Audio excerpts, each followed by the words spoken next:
Dati ang pangarap ko kapag nakapagtrabaho ako, tapos may sahod na ako, bibili ako ng bahay, ng lupa, ng sasakyan, tapos magninegosyo ako. Pero ngayon, yung sahod ko na yon, sakto na lang pala para hindi ako mamatay. Ay, hello po tita. Parang tumataba ka, parang buntis ka. Buntis ka ba? Ay, ikaw po tita, ba't ka po pumapangit? Nabangga ka ba? Bastos ang bibig ng batang to. Ay, pag siya pwede. Tigilan mo nga yung kakasabi ng ini-evil eye ka. Day, walang nag-i-evil eye sa'yo. Ikaw ang evil. Wala nang i-evil pa sa'yo. Totoo nga yung sinasabi ng pulis. Sumuko ka na para di ka masaktan. Sabi nila, bago ka magmahal ng iba, mahalin mo muna yung sarili mo. May attitude yung sarili ko eh. Di ko siya type, di kami magkakasundo. May topak yun eh. Ala, gagi. Dapat kung pintasera ka, maganda ka. Hindi yung mukha kang dilatang galing sa ayuda. Si Netch Itay! Kakismisan mo lang noon, kinikismis ka na ngayon! Kung ang maliit na pusa ay kuting at ang maliit na aso ay tuta, ano naman ang maliit na bibi? Balot. Tingnan mo yung mga pangit mong kwento about sa akin. Sa mukha mo lang din napupunta. Ang hirap maging tao ngayon.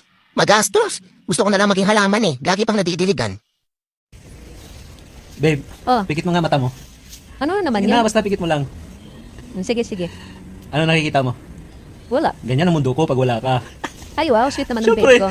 Ay, ikaw naman, pikit ni mata mo. Aba, gaganti ah. Sige na, pikit sige, na. Sige, sige. Ano nakikita mo? Madilim, babe eh. Ganyan naman ako. Pag didilim ang paningin ko, pag niluluko mo ako. What? You hate me? Pero pinapanood mo lahat ng videos at post ko? Oh, thank you sa views. Bago mo sabihin na naiingit ako sa'yo, make sure na talagang kaingit-ingit ka.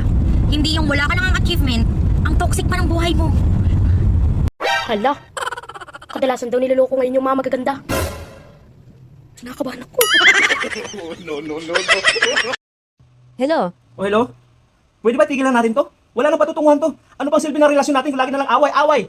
Lagi kang tamang hinala. Wala naman akong ginagawa. Ayaw ko na, pagod na ako. Maghiwalay na tayo. Sawang-sawa na ako sa pag-ugali mo. Saan mo gustong kumain mamaya? Sa Jollibee, sa McDo, sa KFC?